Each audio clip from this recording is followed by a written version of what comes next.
नमस्कार। वर्णिका हिंदी के खास कार्यक्रम बिंदास बोल में आप सभी का स्वागत है। आपके साथ मैं हूं संतोष सारंग। देश का सर्वोच्च नागरिक सम्मान भारत रत्न आजकल चर्चा में है। पिछले 15 दिन में पांच देश के 5 ऐसे व्यक्तित्व को भारत रत्न देने की केंद्र सरकार ने घोषणा की है। यह पहला मौका है कि एक साल में 5 लोगों को यह नागरिक अलंकरण, जो सर्वोच्च नागरिक अलंकरण है, भारत रत्न दिया जा रहा है।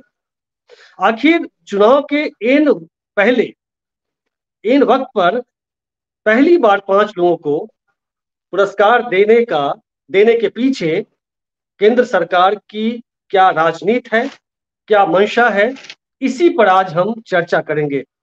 हमारे साथ आज फिर जुड़ रहे हैं डॉक्टर निशिंद्र किंजल जी, राजनीतिक विश्लेषक हैं, और दिल्ली से जुड़ रहे हैं डॉक्टर संतोष पटेल जी।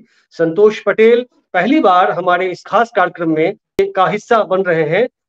संतोष पटेल जी कवि, स्तंभकार, लेखक हैं और राजनीति को बहुत बारीकी से समझते हैं, खासकर सोशल जस्टिस की राजनीति को। तो सर, आप दोनों का हमारे इस खास कार्यक्रम में सबसे पहले बहुत बहुत स्वागत है। आभार।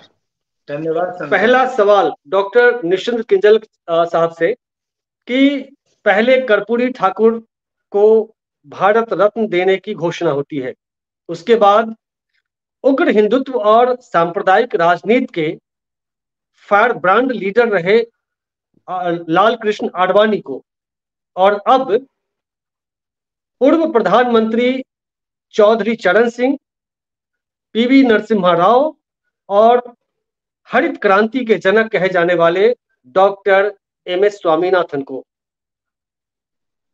क्या लग रहा है, क्या चुनाव के इन वक्त पर 5 लोगों को भारत रत्न देने की घोषणा सरकार ने की है? कर्पूरी ठाकुर को भारत रत्न देने के बाद नीतीश कुमार को अपने पाले में बीजेपी ने लाया, और फिर जयंत चौधरी, जो चौधरी चरण सिंह के पोते हैं, इंडिया के हिस्सा रहे हैं। क्या लग रहा है कि ये पूरा, इसके पीछे एक बड़ी राजनीति है, दूरदृष्टि है सरकार की? धन्यवाद संतोष जी, बहुत बढ़िया विषय आपने आज चुना है। पहली बात, 5 भारत रत्न नहीं दिए जा रहे, इस बात को आप ध्यान दें। 5 भारत रत्न यदि इस वर्ष दिए गए होते तो 5 का नाम एक साथ अनाउंस होता। यह भारत रत्न सबसे पहले जननायक कर्पूरी ठाकुर जी को दिया गया, फिर जैसे अंग्रेजी में एक शब्द है आफ्टर थॉट, वो आफ्टर थॉट आया कि अरे कर्पूरी ठाकुर को दे दिया, अरे तो बड़ा, मतलब एक बहुत बड़ा वर्ग रहा होगा जिसने 1978 में जब कर्पूरी ठाकुर ने मुंगेरी लाल जी के आयोग, जो पिछड़ा वर्ग आयोग था बिहार में, उसकी अनुशंसाओं को लागू करते हुए 26% आरक्षण बिहार के अंदर में कर्पूरी ठाकुर ने दिया था मुख्यमंत्री रहते हुए। उनके खिलाफ एक बड़ा जन आंदोलन उभरा था जो आरक्षण के विरोध में था, बहुत बलवा हुआ था, और दबाव में कर्पूरी ठाकुर जी को वो आरक्षण 26% से घटा के 20% करना पड़ा था। और उस समय नारे लगा करते थे, आरक्षण कहां से आई, फला की मां भी आई। ये हमने देखा है, और इसके पीछे कौन लोग थे, इसका ऑन रिकॉर्ड यहां खुलासा करना मैं मुनासिब नहीं समझता। तो जब कर्पूरी ठाकुर जी को जब भारत रत्न दिया गया, स्वाभाविक है जो तबका उस दिन विरोध में था, वो वर्ग आज के तारीख में कहीं ना कहीं मुखर होकर सामने आया होगा कि भाई ये क्या कर दिया आपने। तो डैमेज कंट्रोल करने के लिए लाल कृष्ण आडवाणी जी को भारत रत्न दिया गया। रही बात, मैं इसलिए कह रहा हूं कि देखिए, हम इस पर नहीं जा रहे कि वो भारत रत्न के योग्य ये लोग हैं कि नहीं, उस पर नहीं जाना चाहते। वो हर आदमी जानता है, सबका बायोडाटा नेट पर है। हम वो जानना चाहते हैं जो चीजें नेट पर नहीं है और जो मीमांसा हमें और कहीं नहीं मिलेगी, हम वो बात करना चाहते हैं। तो लाल कृष्ण आडवाणी जी का नाम एज एन आफ्टर थॉट आया, क्योंकि आडवाणी जी, हर आदमी जानता है कि आडवाणी जी नरेंद्र मोदी जी के मेंटोर रहे। तो मोदी जी पिछले 9 सालों से सरकार में हैं, वो जब चाहते आडवाणी जी को भारत रत्न दे सकते थे। वो 2014 में दे देते, 15 में देते, जब चाहते दे सकते थे। इस वर्ष कर्पूरी ठाकुर को दिया गया, उसके पीछे निश्चित रूप से निहितार्थ थे, राजनीतिक मंशा थी, और उससे जो डैमेज हुआ, उस डैमेज कंट्रोल में लालकृष्ण आडवाणी जी को भारत रत्न दिया गया। चलिए, एक और एक दो हुआ। अब अचानक से कल 3 नाम आ गए, चौधरी चरण सिंह जी, नरसिंह राव जी और एमएस स्वामीनाथन जी। तीनों आदमी बड़े नाम हैं। उन्हें क्यों दिया गया, इसमें थोड़ा सा जरूर हम लोग बात कर सकते हैं, क्योंकि यहां इसी पर बात करने को हम लोग हैं। तो आपने जैसा कहा कि 5 भारत रत्न दिए गए, मैं नहीं मानता, 5 नहीं दिए गए, दिया एक गया था, पहले कर्पूरी ठाकुर जी को, उसके बाद फिर आडवाणी जी का नाम आता है, और फिर कल अचानक से 3 नाम और आ गए। चौधरी चरण सिंह जी को दिया गया। ठीक आपने कहा कि राजनीतिक निहितार्थ निश्चित रूप से थे। चौधरी चरण सिंह, आपको शायद याद हो, 1978 का समय ये गृह मंत्री हुआ करते थे, और चौधरी जी ने, चूंकि इंदिरा गांधी पर कई मुकदमे चल रहे थे और ये सब गृह मंत्रालय के अंतर्गत आता था, उसी में चौधरी जी ने कहा कि मोरारजी देसाई प्रधानमंत्री थे। चौधरी जी ने कहा मोरारजी देसाई से, उनके काफी लंबा पत्राचार हुआ दोनों का। चौधरी जी ने कहा कि आपके लड़के जो कांति भाई देसाई हैं, वो आपके निजी आरोप उन पर लग रहे हैं। क्या ही हर्ज है कि हम एक विशेष जांच बिठा दें और उस जांच समिति के सामने कांति भाई देसाई के मसलों को पाक साफ कर दिया जाए। तो मोरारजी देसाई और उस समय जो जनसंघ के घटक सारे साथी लोग थे, इन सभी लोगों ने एक तरह से हमला बोल दिया चौधरी चरण सिंह जी के ऊपर, जो होते होते होते होते अंत में चौधरी चरण सिंह को उस मंत्रिमंडल से हटना पड़ा, और वो सरकार गिरी, और बाद में मोरारजी देसाई की सरकार भी चली गई। तो चौधरी चरण सिंह जी के खिलाफ ये सारे लोग खड़े थे उस समय, और बावजूद इसके कि आचार्य कृपलानी और जयप्रकाश नारायण जी इस चीज को नहीं चाहते थे, तो जनसंघ का जो घड़ा था वो चौधरी चरण सिंह जी को फूटी आंखों नहीं देखना चाहता था, और आज उन्हें दिया गया है किस भारत रत्न। निश्चित रूप से चौधरी चरण सिंह भारत के सबसे बड़े किसान नेता हैं जो जमीन से जुड़े हुए थे। 23 दिसंबर को उनका जन्मदिन होता है। सरकार की मंशा यदि साफ होती तो 23 दिसंबर को भी कहीं हम देख लिए होते कि चौधरी जी का जो जन्मदिवस था वो बड़े स्तर पे मनाया गया। लोग चाहते थे कि उनके जन्मदिन को एक किसान दिवस के रूप में भारत में मनाया गया। चौधरी जी जो चाहते थे उनके विचारों पर अमल किया गया होता तो शायद ज्यादा मायने रखता था, लेकिन फिर भी उन्हें भारत रत्न मिला। देर सही सही, ये एक कहीं ना कहीं बहुत अच्छा कदम है, लेकिन इसके माध्यम से किसानों की राजनीति में जो एक सेटबैक लगा है वर्तमान सरकार को, उसको साधने का प्रयास है। साथ ही उनके पोते जयंत चौधरी जी को अपने पाले में लाने का प्रयास है। दो चीजें, और कहीं ना कहीं यह प्रयास किया गया है कि जो जो पश्चिमी उत्तर प्रदेश और जो लोकदल, भारतीय लोकदल का जो घड़ा है उसको, क्योंकि कर्पूरी ठाकुर भी उसी घड़े से आते हैं, चौधरी चरण सिंह के कोटे से या उसी घड़े से कर्पूरी ठाकुर बिहार के मुख्यमंत्री थे, और ये अंत तक चौधरी चरण सिंह के साथ खड़े रहे। जब जनता पार्टी का अध्यक्ष चुनने का वक्त आया था तो चौधरी चरण सिंह जी चंद्रशेखर जी के पक्ष में नहीं थे। उन्होंने कहा कि मैं चंद्रशेखर जी को नहीं जानता हूं, लेकिन बाद में जब जयप्रकाश जी ने कहा कि नहीं, मैं जानता हूं, अच्छा लड़का है, तब उन्होंने उनके लिए हामी भरी। उसके पहले वो चाहते थे, जनता पार्टी का राष्ट्रीय अध्यक्ष बनाना कर्पूरी ठाकुर को चाहते थे, और साथ में उन्होंने पीलू मोदी के बारे में भी सोचा था।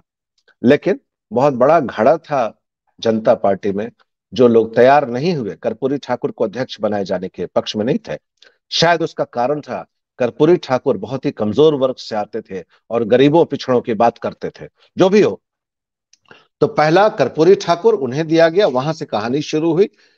डैमेज कंट्रोल में लालकृष्ण आडवाणी जी को दिया गया, और अभी थोड़ा और देखा कि भाई कर्पूरी ठाकुर जी को देने से थोड़ा नीतीश कुमार कमजोर हुए तो पाले में आए, तो चलो कुछ और राजनीति हो जाए। चौधरी चरण सिंह को दिया तो जयंत चौधरी पाले में आ गए। एमएस स्वामीनाथन, उनकी लड़की मेरे साथ पढ़ती थी, मेरे सीनियर थी मेरे मेडिकल कॉलेज में, आपने देखा होगा, डॉक्टर सौम्या स्वामीनाथन, जो कि डब्ल्यूएचओ के चीफ साइंटिस्ट थे। वो मेरे से 4 साल सीनियर थी आर्म फोर्सेस मेडिकल कॉलेज में। हम लोग कुछ फोरम पे साथ साथ बैठते भी हैं। एमएस स्वामीनाथन जैसे व्यक्तित्व को भारत रत्न का सम्मान देना, समझिए वो उससे सम्मान का कुछ औचित्य बनता है। उनको बहुत पहले यह सम्मान मिलना चाहिए था एमएस स्वामीनाथन जी को। खैर, आज ही मिला, वो बहुत बढ़िया निर्णय हुआ। और अंत में नरसिंह राव जी को, नरसिंह राव जी निश्चित रूप से भारत में जो उदारीकरण शुरू हुआ उसके प्रणेता थे। लेकिन यहाँ एक बड़ा रोचक मसला है, मैं 1 मिनट में इस बात को कह के खत्म करना चाहता हूं। आज जो सरकार चल रही है, इस सरकार के पीछे बहुत बड़ा कारण है, हिंदुत्व के एजेंडे से यह सरकार आई है। यदि लालकृष्ण आडवाणी जी को यह माना जाता है कि उनकी रथ यात्रा के कारण आज राम जन्मभूमि पर राम मंदिर बना है, तो आडवाणी जी से ज्यादा बड़ा योगदान नरसिंह राव जी का है। क्योंकि जिस दिन बाबरी मस्जिद का जो ढांचा ढहाया गया था 6 दिसंबर 1992 को, उस दिन नरसिंह राव जी प्रधानमंत्री थे। उनके हाथ में कई हथियार थे। उसके कुछ ही दिन पहले 20 नवंबर 1992 को, मतलब करीबन 2 हफ्ते पहले, कांग्रेस की जो पार्लियामेंट्री कमेटी थी उसकी बैठक हुई थी। और उस बैठक में बहुत जोरदार तरीके से, और जो आईबी की रिपोर्ट भी थी कि इसको ध्वस्त किया जा सकता है बाबरी मस्जिद के ढांचे को, आईबी की रिपोर्ट के बावजूद नरसिंह राव जी ने उत्तर प्रदेश में धारा 356 को लगाना मुनासिब नहीं समझा।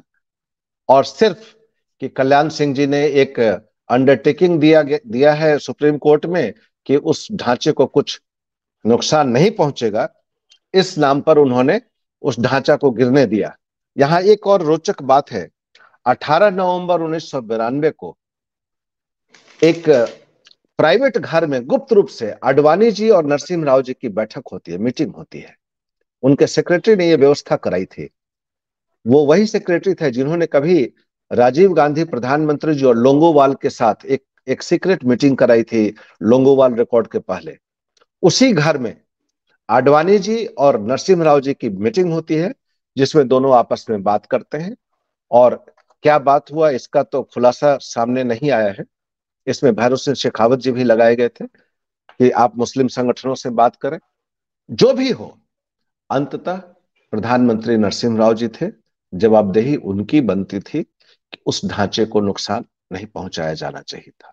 लेकिन उन्होंने ये पसंद किया कि आराम से दिल्ली में बैठे रहे, पल पल की खबर लेते रहे, और वहां आराम से बाबरी मस्जिद का ढांचा ढहता रहा।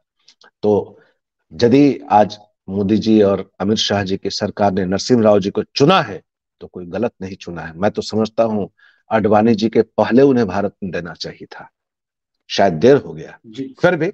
और अंत में, चाह रहा हूँ जी, हाँ, जी पूरा अंत में जो भारत में जो लघु उद्योगों को जो खत्म करने का सिलसिला जो चलते चलते चलते आज बड़े उद्योगपतियों तक जो बात पहुंची है, इसकी यात्रा नरसिंह राव जी के समय शुरू हुई थी। नरसिंह राव जी के बारे में कहा जाता है कि वो बहुत ही शातिर राजनीतिज्ञ थे। वो करते क्या थे कि नेहरू जी को एक शील्ड के समान, एक ढाल के समान इस्तेमाल करते थे, और मनमोहन सिंह को एक नकाब, मास्क के समान इस्तेमाल करते थे।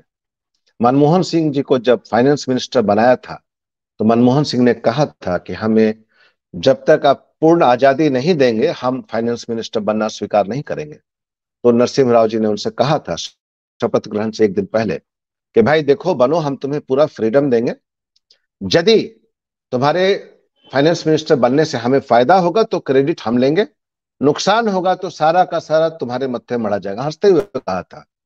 और उसके बाद मनमोहन सिंह को आगे करके सारे रिफॉर्म्स की पटकथा लिखी गई। यदि उन रिफॉर्म्स के कारण नरसिम्हा राव को याद किया जा रहा है तो मैं समझता हूं नरसिम्हा राव जी से ज्यादा उस भारत रत्न के हकदार डॉक्टर मनमोहन सिंह हैं। ओवर। आपने बात कही कि ये 5 जो दिए जा रहे हैं, मतलब जिसकी घोषणा हुई अवार्ड की, सर्वोच्च सम्मान की, वो इस बार नहीं दिए जाएंगे। जैसे नारी महिला आरक्षण बिल की घोषणा हाँ हुई, लेकिन कब हाँ। मिलेगा इसका कोई इसकी तारीख तय नहीं है। इसी चलिए तरह बढ़िया। इसका है कि इस बार घोषणा हुई, चूंकि चुनाव है, लेकिन अलग अलग वर्षों में इसे दिया जाएगा, ये आप कहना चाह रहे नहीं नहीं, मैं वो नहीं कह, मैं ये कहना चाह रहा हूँ कि पांचों इन्होंने दिए सही है। जैसे पांचों व्यक्ति को देना होता ना, जैसे कोई होता है पैनल बनती है, वो सामने डालती है कि ये लोग हैं, इनको दिया जाना है, तो पांचों का नाम एक दिन अनाउंस करते हैं ना।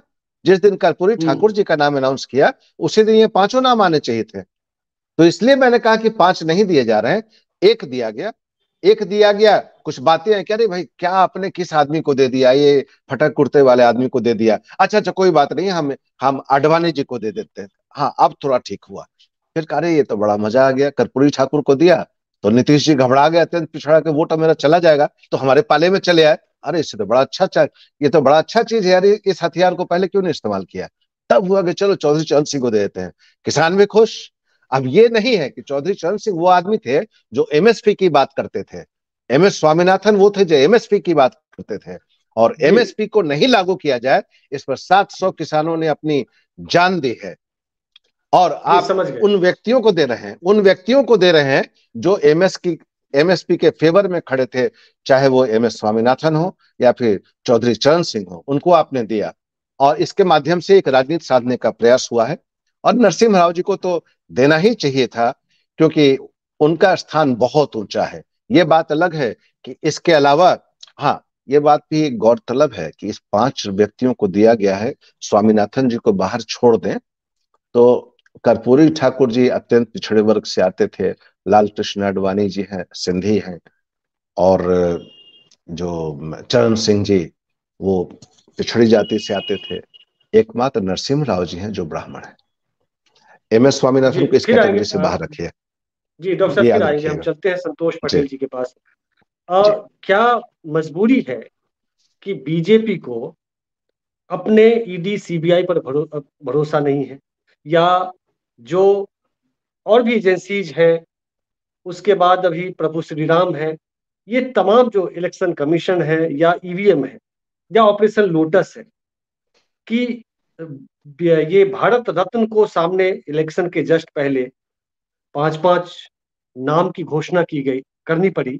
इसके पीछे जाट वोटरों को साधने की कोशिश, और इधर बिहार में जनगणना हुई, उसमें 36% जो अति पिछड़ी जाति के लोग हैं, कर्पूरी ठाकुर से जोड़ते हुए मोदी सरकार ने शायद देखा है। क्या लग रहा है ये, इसके पीछे का पूरा खेल क्या है? धन्यवाद संतोष जी। और इतने गंभीर बातचीत होने के बाद जो है, सर ने बहुत सारी बातें बताई। बहरहाल मैं 2-3 बातें कहना चाहता हूँ। देखिए, सरकार गृह मंत्रालय जो है ये सर्वोच्च नागरिक सम्मान देती है, और नियम से देखा जाए तो हर साल 3, मैक्सिमम 3 भारत रत्न दिया जा सकता है। तो बीजेपी सरकार को हमेशा हड़बड़ी रहती है। ये 3 के नियम को अटल बिहारी वाजपेयी के समय भी तोड़ा गया, और ये 3 के नियम को मोदी जी भी तोड़ रहे हैं। ये बिल्कुल दिगर बात है कि कोई भी चीज, जब राजनीतिज्ञ लोग हैं तो राजनीति से जुड़ा हुआ ही काम करेंगे, अपना परम्यूटेशन कॉम्बिनेशन देखेंगे कि उनका कहाँ पे क्या हिसाब किताब है। अभी जो चल रहा है कि एक आप कह सकते हैं कि हिस्ट्री इन हेस्ट, इतना हेस्ट है। आज के जो राजनीति के जो शीर्ष पे बैठे लोग हैं, उनका जो थिंक टैंक है, वो हर चीज चाहते हैं कि हम इतिहास पुरुष बन जाए। जिनका अपना इतिहास नहीं होता, वो चाहते हैं कि हमारा इतिहास इतना सुदृढ़ हो जाए कि कोई इसके आगे कोई नहीं है। तो अभी जिस तरह से बीजेपी ये सब चीजों को साध रही है, देखिए एक बात सर ने कहा, सर के बात को ही मैं एक फलांग आगे बढ़ा देता हूं कि इनका कहानी क्या है कि एक तो पिछड़ा को दिखाओ। मुझे याद है, चूंकि मैं लिंग्विस्टिक एक्टिविस्ट हूं, तो मैं देख रहा था कि एक इन्होंने संथाली भाषा को दिया मान्यता 2003 में, ये बीजेपी की सरकार थी।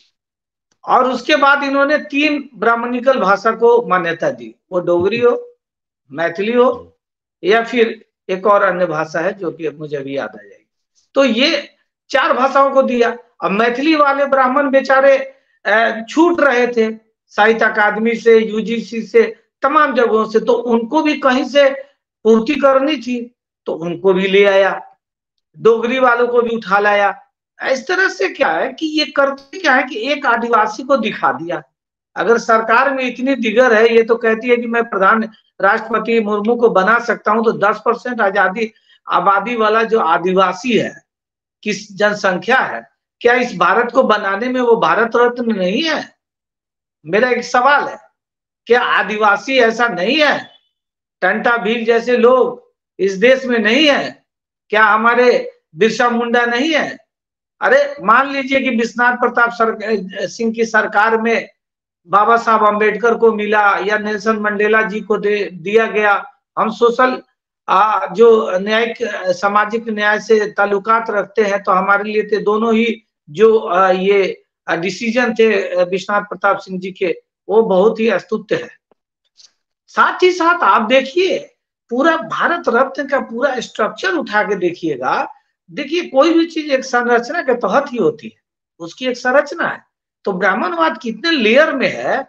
मैं मोदी की राजनीति को मैं मानता हूं कि सहवाग की तरह बैटिंग कर रहे हैं, लेकिन कांग्रेस को किसने रोका था? कांग्रेस को किसने रोका था कि और भी इस देश के लोगों, कांग्रेस के तो लोग जीते जी ले लिए प्रधानमंत्री भारत रत्न, माने जी रहे थे तभी अपने को भारत रत्न घोषित करा। सबसे बड़ा सबसे पहले, चलिए कम से कम मोदी इतना तो नहीं कर रहा है कि अभी अपने नाम की घोषणा भारत रत्न से कर रहा है। नेहरू जी के जीते जी भारत रत्न करा लिया, शायद प्रधानमंत्री थे। नहीं, अगला मिशन यही होगा। सवाल ये है कि ये भारत रत्न के पूरे लिस्ट को निकालो, कितने इस देश का बहुजन, कितने देश का मार्जिनलाइज्ड सेक्शन को इन्होंने दिया? क्या मार्जिनलाइज्ड सेक्शन ने आजादी की लड़ाई नहीं लड़ी? क्या मार्जिनलाइज्ड सेक्शन ने देश के सर की बात से मैं इसलिए इत्तेफाक रखता हूं कि 90 का समय था, कांग्रेस उस समय 2 पोलराइजेशन हो रहे थे, धर्म के पोलराइजेशन हो रही थी और एक जाति पोलराइजेशन भी हो रहा था, जहां हमारे मंडल आयोग के संतुतियों को लागू किया गया, रिकमेंडेशन को, ये ब्राह्मण लोग नंगा नाच रहे थे और आग लगा रहे थे। ये सबने देखा, it is matter of fact. मैं कोई बनावटी बात नहीं कर रहा। हम ईडब्ल्यूएस में कोई ओबीसी नहीं गया। ईडब्ल्यूएस जब मोदी लेके आए या लेटरल एंट्री लेके आए, प्रोफेसर ऑन प्रैक्टिस लेके आए, महिला आरक्षण बिल लेके आए, किसी ओबीसी ने नहीं मुंह खोला। वो दूसरी बात है कि आज ओबीसी की हालत किस तरह के 2 दर्जे से भी नीचे है इस सरकार के अंदर। लेकिन मेरे कहने का मतलब है कि उस समय जब मंडल आयोग के रिकमेंडेशंस को लागू किया गया, तो दूसरी ओर जो है धर्म के दुकान को इतना मजबूत किया जा रहा था, इतना पोलराइज किया जा रहा था। उस पोलराइजेशन में मंडल के खिलाफ कांग्रेस थी, ये बात को भी नोट किया जाना चाहिए। और राजीव गांधी ने खुद मंडल आयोग के खिलाफ 3 घंटे तक पानी पी कर बोला था। उसके बाद की मैं बात बता रहा हूं, आज राहुल गांधी बोल रहा है ठीक है वो करेक्शन कर रहे हैं, करेक्शन कर रहे हैं, लेकिन जो उन्होंने ऐतिहासिक भूल और त्रुटियां की हैं कांग्रेस ने, उसके ही बाई प्रोडक्ट है बीजेपी का शासन। इन्होंने जो स्लॉट, जितने छोटे छोटे जो गैप छोड़े हैं ना, उस गैप से जो नैरेटिव खड़ा किया पूरा बीजेपी ने, वो देखने लायक चीज है। कांग्रेस के गैप्स को आप देखिए, उन्होंने बड़ी बारीकी से एनालाइज किया है और उसी गैप्स को भर रहे हैं, और उसी गैप्स को भरते अपने पॉपुलिस्ट एजेंडा को आगे ले जा रहे हैं और लोगों के बीच में छाए हुए हैं। ये कांग्रेस, राजीव गांधी ने बाबरी मस्जिद के अंदर में क्या करवाया सबको पता है। ये नरसिम्हा राव ने क्या किया सबको पता है। 356 सर बात कर रहे थे, चाहते तो पूरा कॉर्डन कर लेते थे। विलेन बना मुलायम सिंह यादव, जबकि बारीक बदमाशी जो थी नरसिम्हा राव की थी। आप ये ध्यान से देखिए, ये जो मुलम्मा चढ़ाया जा रहा है कि भाई उदारीकरण, लिबरलाइजेशन आ गया, प्राइवेटाइजेशन आ गया, अरे ये सब आपको बता देता हूं संतोष बाबू, ये सब टर्मिनोलॉजी है ठगने के लिए। ये जो आपको एक तरह से ना एक दिवा स्वप्न जिसको रेवरी कहते हैं उसमें उलझा कर रखते हैं, और इन सब टर्मिनोलॉजी से हमारे लोगों को मिसगाइड करते हैं। हमारे लोगों को समझना चाहिए कि ये जो राम राज की जमीन आई है, आज जिस राम राज और राम मंदिर की बात हो रही है, जिसको लेके ये सत्ता, आप बताइए ना, राम मंदिर के दूसरे दिन कैसे कर्पूरी ठाकुर जी को भारत रत्न देने की घोषणा हुई? ये इसलिए हुई कि इनका सारा परमुटेशन कॉम्बिनेशन है। इनको पता है कि बिहार में, अब ये पांचों को देखो ध्यान से, एक से यूपी साधने की कोशिश हुई, एक उत्तर प्रदेश के, पश्चिम उत्तर प्रदेश पूरा साधने की कोशिश हुई। सर ने ठीक कहा कि 700 किसानों की हत्या के बाद इनको याद आया कि तीनों बिल वापस लेना है। आपको बताऊं, आपको जान के हैरानी होगी, कल पूरा का पूरा गाजियाबाद बंद था और दिल्ली में अस्त व्यस्त स्थिति थी। किसानों की रैली को रोक दिया गया है, और उस दिन जो है चौधरी चरण सिंह के नाम की घोषणा की जाती है। राजनीति को समझिए, ये जो तुरंता चीज चल रहा है ना, जैसे कभी लोग हैं तुरंता, एज सुन एज पॉसिबल लिखो, तुरंत फेसबुक पे डाल दो, एकदम तुरंता कवि बन जाएंगे। उसी तरह ये तुरंता राजनीति चल रही है, एज सुन एज पॉसिबल। किसान मर गया, तुरंत भाई इनको दे दो, और फिर इनको देके इनके पोते को ले आओ। अरे पिछले 2 साल पहले जब अजीत सिंह साहब के फ्लैट को कितनी बेइज्जती से उनके फ्लैट को खाली किया गया, जैसे आज ये रामविलास पासवान जी के बेटा हनुमान जी बन रहे हैं, तो हनुमान जी बन रहे हैं तो रामविलास जी की मूर्ति को क्यों तोड़ दिया गया? बाबा साहब अम्बेडकर की मूर्ति को क्यों तोड़ दिया गया?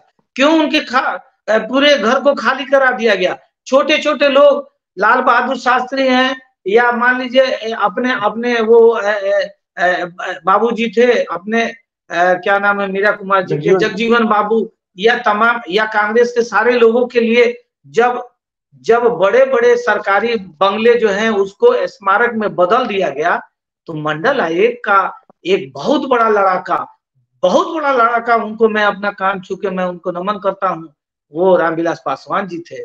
उस रामविलास पासवान जी का क्या नहीं बन सकता था? राजनीति कहाँ जा रही है? ये परिवारवाद, मैं आपको फिर कह रहा हूं कि ओबीसी और एसटी/एससी की राजनीति परिवारवाद ने डुबा दिया, और ये जब तक परिवारवाद चलता रहेगा, एक दो छूट-फूट के लोग हैं, लेकिन ये परिवारवाद में सबसे ज्यादा अगर कहीं बेइज्जती हुई है तो ओबीसी कम्युनिटी की हुई है। वो हर जगह जाके सौदा करता है। वो जाके सौदा करेगा आपको हरियाणा में, जिसके अगेंस्ट में जीत के आया था पूरा चौटाला परिवार, वो चौटाला परिवार एक रात में जाके बीजेपी से हाथ मिला लेता है। आप देख लीजिए, ये अभी 24 के इलेक्शन का कहानी देख लीजिए। ये लोकसभा का चुनाव नजदीक है, चौधरी चरण सिंह के पोते जयंत सिंह जा रहे हैं। नीतीश कुमार को देख लीजिए, मैं नीतीश कुमार को परिवार में नहीं मानता, लेकिन नीतीश कुमार के भी कई डिसीजन जो है वो संशय में भी है, और उससे हम लोग खुश हो जाएंगे कोई जरूरी नहीं। ये है कि मैं कुर्मी हूं इसीलिए उनके पीछे पड़ जाऊंगा, नहीं भैया, ऐसा नहीं होगा। जो सही है उसके साथ चलेगा। अगर लालू जी भी हैं तो उनको भी अपने वारिस, कोई जरूरी नहीं है तेजस्वी में ही खोजे। मैं मानता हूं कि तेजस्वी एक कैपेबल नेता है, लेकिन इस समाज में खुद लालू यादव खुद पैदा हुए थे तो वो भी एक गुदड़ी के लाल थे। तो यहाँ कई सारे गुदड़ी के लाल हैं अपने देश में, क्या उनको ये लोग नहीं बढ़ा सकते? आज इनकी जिंदगी लार्जर देन लाइफ है, किंग राजाओं से बड़ी है। तो ये भी सोचना पड़ेगा कि हमारी कहाँ पे राजनीति खा रही है। और अंतिम बात मैं ये कहूंगा कि ये मोदी जो है जिस तरह से खेल खेल रहा है बिहार में, या फिर आप देख लीजिए बीजेपी सरकार उत्तर प्रदेश को भी साध ली, तमिलनाडु को भी मैसेज दी है। वो एक कृषि वैज्ञानिक के रूप में ही दिया है, वो डिजर्व भी करते हैं, क्योंकि हमारे को भूखमरी से निकाल के हमें कैपेबल बनाया। अनाज के मामले में हरित क्रांति के प्रणेता थे, लेकिन कोई भी चीज मैंने आपको पहले बताया राजनीति से परे नहीं है। इन्होंने स्टालिन को एक तरह से चुनौती दी है कि देखो, और उसी तरह आंध्र और तेलंगाना को साधने के लिए, और साधने के साथ साथ इनका जो मेन मकसद होता है वो ये होता है कि ब्राह्मणवाद की दिया जलती रहे, ब्राह्मणवाद हर जगह छाया रहे, ब्राह्मण हर जगह माल मटेरियल खाता रहे, हर जगह लेटरल एंट्री में वही बैठे, वही टोटल प्रोफेसर इन प्रैक्टिस बने, वही टोटल जो है कि आज दिल्ली यूनिवर्सिटी में देखिए ना, आपको एक ऑफ रिकॉर्ड कर रहा हूँ, शिक्षा मंत्री के एक लड़के भाई को एक नौकरी देने के चक्कर में 200 पोस्ट ईडब्ल्यूएस को उनको ग्रांट करना पड़ा। ये बीजेपी सरकार के अंदर की बात कर रहा हूं, ये तो हालत है। तो इस हालत में ये जो आप देख रहे हैं कि ये भारत रत्न जो का चुनाव है, मैं किंजल सर से बिल्कुल सहमत हूं कि ये पूरे परम्यूटेशन कॉम्बिनेशन, पूरा एनालिसिस और पूरे हिसाब किताब के साथ ये दिया जा रहा है। कोई किसी से प्रेम नहीं है। कर्पूरी कर्पूरा छोड़ा गद्दी धरा अस्तूरा, या आरक्षण कहाँ से आई तो कर्पूरी के माई भी आई, और कई सारे शब्दों का प्रयोग किया जननायक ने के खिलाफ। यही यही ये आपको याद होगा, सर को पता होगा कि ये अपना ये चौधरी चरण सिंह के खिलाफ जो आदमी इंदिरा गांधी के खिलाफ राजनारायण जीत के आया, वही राजनारायण सबसे बड़ा, आपको बताऊं कि गद्दार आदमी निकला, वही सबसे बड़ा गद्दार आदमी निकला, ये भी बता देता हूं। तो ये बात आपको जानना चाहिए। ये खुद जाके संजय गांधी से मिल गया, सर को पता होगा। सरकार गिराने में इनका कम बड़ा योगदान नहीं था राजनारायण का, ठीक है ना। उनके पढ़ लीजिए, इंदर सिंह की किताब है प्राइम मिनिस्टर्स मैन, आप पढ़िए उस किताब को, सारी चीज क्लियर कट निकल के आ जाएगी। तो मेरा ये कहने का मतलब ये है कि ये सारे भारत रत्न किसी व्यक्ति के लिए, सम्मान के लिए ये नहीं किया जा रहा है, ये केवल 24 के इलेक्शन को साधने के लिए किया जा रहा है। और जिन जिन लोगों ने इनके नैरेटिव को, इनके एजेंडा को, इनके डिस्कोर्स को एस्टैब्लिश करने का काम किया, वही मैंने आपको बताया ना, और मिशेल फूको था ना, वो कहता था ज्ञान क्या है, ज्ञान से शक्ति आती है और शक्ति से विमर्श खड़ा होता है, और वही डिस्कोर्स है जिस पर ये पॉलिटिकल पार्टियां अपनी सरकार बनाती है। बिना डिस्कोर्स के कुछ नहीं होता है। मंडल आयोग या हम ओबीसी एसटी एससी का आरक्षण की भी बात करते हैं, this is also a kind of discourse, लेकिन उस डिस्कोर्स को किसी तरह रस्टेड करने के सारे हथकंडे अपनाए जा रहे हैं। तो ये पूरा का पूरा मुझे भारत रत्न का जो अवार्ड है, जो अभी सरकार जिस समय दे रही है, ये मुझे लगता है कि ये पॉलिटिकल माइलेज के लिए है और कुछ नहीं है। और मैंने अंत में मैं यही कहूंगा कि यहाँ भी ब्राह्मणवाद के हवा दीपक को खूब तेल दिया जा रहा है। बस मैं ये बात से अपनी वाणी को यही विराम कर देता हूँ। 2024 में लोकसभा का चुनाव है और 2025 में आरएसएस की स्थापना का 100 साल पूरा होने वाला है। क्या अगला, अगर इस बार बीजेपी फिर से एनडीए की सरकार बनती है, मोदी सरकार बनती है, तो क्या यह संभव नहीं दिखता है कि अगली बार बीडी सावरकर या गोलवलकर या फिर नाथूराम गोडसे तक को ये लोग ले आए और उन्हें सम्मानित कर दें इस तरह के पद्मश्री या पद्म विभूषण या फिर भारत रत्न जैसे सम्मान से? क्या लग रहा है डॉक्टर साहब आपको? देखिए, जिस प्रकार से चीजें चल रही हैं, जो नैरेटिव्स हैं, मुझे ऐसा कहीं नहीं लगता कि जो अभी वर्तमान सरकार है और नरेंद्र मोदी जी हैं, नरेंद्र मोदी अपने आप को किसी महाराजा से कम नहीं समझते हैं। वो निश्चित रूप से अपने आप को मानते हैं कि हम कानून वगैरह से काफी ऊपर हैं, कानून हम बनाते हैं, कानून हमारे लिए नहीं है। तो 3 भारत रत्न देने का नियम है। एक सेकंड तो लगता है कैबिनेट का एक आ जाएगा कि हाँ इस साल से 5 दिया, इस साल से 12 दिया जाएगा, चलिए काम खत्म, जो कानून बनाना है बन जाए, कुछ नहीं हो सकता। एक ट्वीट करते हैं आ जाता है, जबकि ये सब चीज गृह मंत्रालय का काम है और घोषणा राष्ट्रपति के कार्यालय से होनी चाहिए। कुछ नहीं, प्रधानमंत्री का ट्वीट आता है, लोगों को पता चल जाता है। तो आज के तारीख में क्या होना चाहिए, क्या होगा, क्या नहीं होना चाहिए, अब हमारा देश और हमारे देश की राजनीति, संतोष जी, इन बिंदुओं से काफी आगे बढ़ चुकी है। आज संस्थाओं से प्रश्न करना, संस्थाओं से उम्मीद करना, ये सब ऑलमोस्ट गुनाह की श्रेणी में है। सरकार से प्रश्न करना, जवाबदेही खोजना, ये सब गुनाहों की श्रेणी में है। मैं तो आयोग में रहा हूं 6 साल तक। आयोगों का काम होता है व्यवस्था पर निगरानी रखना। आयोग आज के तारीख में बनाए जाते हैं कि भाई आपको जो एक कागज दिया जाएगा, जो जगह बताएगा वहां साइन करके आप रिटर्न दे दीजिए। आयोग, हम इस आयोग में हर प्रकार के आयोग निहित है, चाहे वो पिछड़ा वर्ग आयोग हो, अत्यंत पिछड़ा वर्ग आयोग हो, मानवाधिकार आयोग हो, या जिस आयोग पर आप दिमाग लगा सकते हैं लगा लीजिए। बहाली के लिए कमेटी बना दी जाती है कि ये लोग उस कमेटी में हैं और ये चुन कर देंगे। खैर, तो आज के तारीख में जो आपने प्रश्न पूछा है कि क्या आगे जो सावरकर थे या नाथूराम गोडसे या गोलवलकर या बाला साहब देवरस कह लें या फिर सुदर्शन जी को कह लें या जिनको आप चाहे राजेंद्र सिंह को कह लें, रज्जू भैया को कह लें, देखिए अब सिर्फ कयास लगाने की ही बात है। सवाल उठता है कि आप कुछ कर रहे हैं, क्या आप अच्छा कर रहे हैं या बेजाय कर रहे हैं, उसके खिलाफ बोलने के लिए कोई खड़ा होने को तैयार भी है क्या? विपक्ष आज के तारीख में जब नहीं रहता है, विपक्ष जब नकारा हो जाता है और जब कहीं शंका होने लगे कि विपक्ष कहीं मिला हुआ तो नहीं है, ऐसी परिस्थिति में कुछ भी उम्मीद करना बेमानी है। हाँ, तो आज के तारीख में जनता की जो दुर्गति हो रही है, इसके लिए जनता स्वयं जिम्मेवार है जी। क्योंकि जनता में जो गरीब गुरबे हैं उनको तो समझ में नहीं आता, लेकिन इनके बीच के जो तथाकथित समझदार है, इनको भी तो लकवा मार गया है जी। अंतिम सवाल संतोष जी आपसे, सचिन तेंदुलकर को तो भारत रत्न मिल जाता है, मेजर ध्यानचंद जैसे देश में कई ऐसे बड़े खिलाड़ी रहे हैं, उन्हें नहीं मिलता है। विश्वनाथन आनंद, सावित्रीबाई फूले से लेकर मान्यवर घाशीराम जैसे और भी बहुत सारे बहुजन नायक रहे हैं, जो 85% आबादी की जिंदगी को बदलने के लिए उन्होंने अपनी जान लगा दी।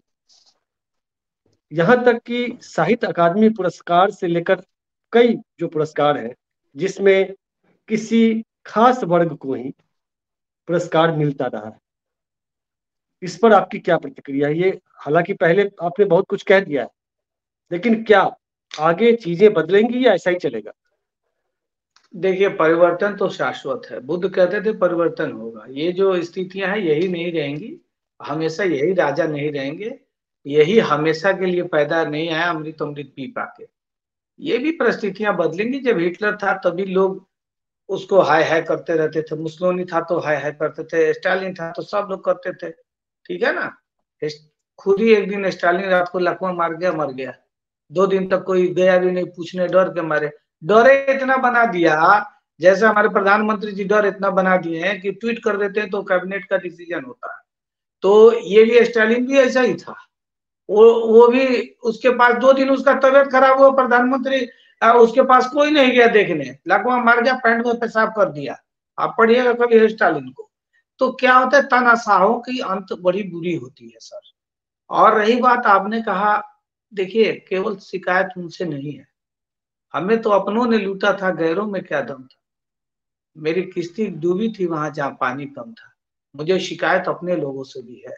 जब सरकार हमारी होती है तो ना तो कला के लोगों को पूछा जाता है, ना साहित्य के लोगों को पूछा जाता है, ना पत्रकार के लोगों को पूछा जाता है, ना हमारे अंदर के इंटेलेक्चुअल को कोई सम्मान मिलता है। आप देख लीजिए, ये अपने ही घर में सब कुछ हो जाएगा और इधर से उधर जो 3 पैसे का आदमी है, जिसको नैरेटिव भी नहीं पता है, रेटरिक क्या होता है पॉलिटिकल, वो भी बैठा हुआ आयोग का चेयरमैन बना हुआ।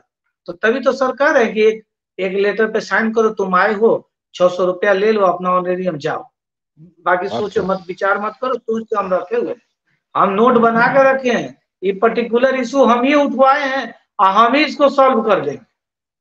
आप कभी विश्वविद्यालय के प्रशासन में जाइएगा ना, तो विश्वविद्यालय के राजा जो है ना वीसी है, मैं कई विश्वविद्यालय में रहा हूं तो देखता हूँ, वीसी साहब जो चाहेंगे वो होगा, इतना समझ लीजिए।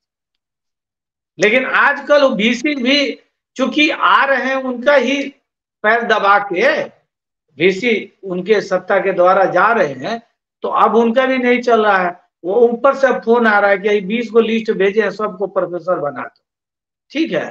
तो हमारे दिन सुधरेंगे क्या? अब तो अभी साहित्य अकादमी है, उसने तय कर रखा है कि जो आरएसएस की साहित्यिक अनुषंगिक इकाई है, जो साहित्य परिषद है, उसमें जो लोग कविता कहानी पढ़ेंगे तो वो आदमी जो है साहित्य अकादमी के प्रोग्राम में जाएंगे।